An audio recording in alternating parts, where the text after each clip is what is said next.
Hello, everyone, and thanks for listening to Wake Up, Look Up, a podcast where we connect events happening in real time to the gospel of Jesus Christ. I'm Zach Wyrock, and in today's episode, we're asking the question, are we being loud enough? And this is prompted by a horrific article I read in the Wall Street Journal recently by Soren Adalko about Soren's own life, called What I Suffered Being, quote unquote, transgender. At age 11, Soren Adalko began identifying as transgender, heavily influenced by online forums and peer affirmation. At 17, she was being prescribed cross-sex hormones within 30 minutes by a nurse practitioner. You're right, 30 minutes. But between beginning the conversation with the nurse, she was taking so-called medicine. By 19, she had an elective double mastectomy.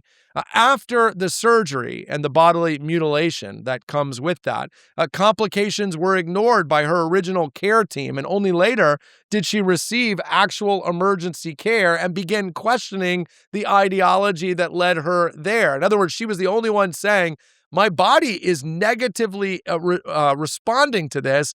Is that a problem? Through education and self-reflection, she began to realize she had not been born in the wrong body and saw her story as really one of coercion. In fact, now at 23, she is suing her medical providers, arguing basically that they went against their own training in doing no harm and instead did incredible harm to her when actually what she needed was counseling and mental and emotional health support to keep her from making bodily harm decisions based on a wrongful ideology. Now, I bring this up because for a long time, Christians, evangelical Christians, were saying that the transgender ideology was horrific and evil and terrible and harmful. And we were being called all kinds of names, transphobic, hateful, homophobic, all kinds of names. We were the problem. We were the evil ones. We were causing people to harm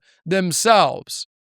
But it seems like the opposite was true, at least according to Soren Adalko, who herself experienced both the ideology and its effects. I think what Soren is saying is, where were the adults in my life speaking louder, saying to me, don't do this, this is not good for you, this is not okay. She's saying, I went to professionals who should have known better, and because of this ideology, they didn't.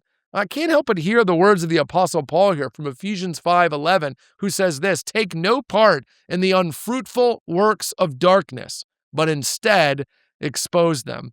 Listen, I think society is coming full circle on the issue of gender dysphoria and transgender thinking, at least as it relates to minors. Increasingly, people are realizing that when a 14-year-old says, I'm in the wrong body, they might just be a confused 14-year-old, and maybe we shouldn't do irreparable harm to their bodies, because there's increasingly a likelihood that at 20, they say that that was just a phase. I think people are realizing that. But what maybe we're not realizing is that we need Christians to speak up and to speak out about the crazy things that are happening in our world. Gender dysphoria is one issue. Transgender ideology is one thing, but there are other things out there that our society is preaching that the Bible tells us are wicked. And when the Bible tells us something is wicked, it's not just saying it breaks a rule, it violates a principle, it's saying it will destroy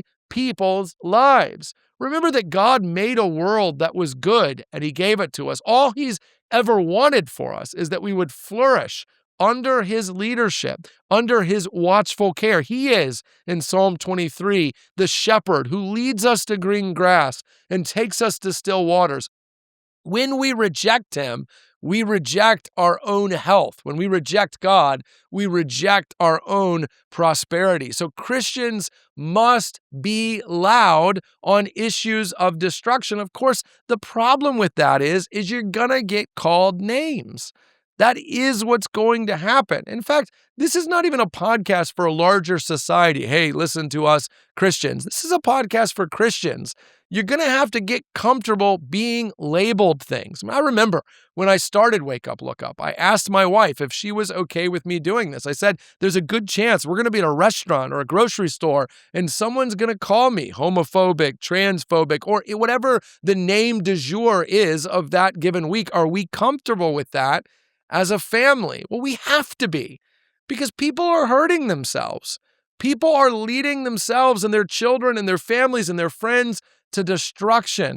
You know, in Ezekiel, God tells Ezekiel to be the watchman on the wall. He says, if you tell them what's coming and they don't listen, that's on them. But if you don't tell them, that's on you. We got to stop being afraid. We got to stop being worried about what we get labeled, because people like Soren will eventually come to their senses and be saying, where were you, church? Where were you, Christian friend, family member, neighbor, when I needed you most? The time to speak up is now, kindly, lovingly, compassionately, but loudly. We don't fear their labels. We fear God Almighty. Hey, thanks for watching this episode of Wake Up, Look Up. If you enjoyed it, please help us get the word out by sharing it with someone you think might benefit from it. And while you're here, make sure to subscribe to our YouTube channel to get further content, or even download the CCC app, where you'll find even more resources to help you grow in your faith and relationship with Jesus Christ.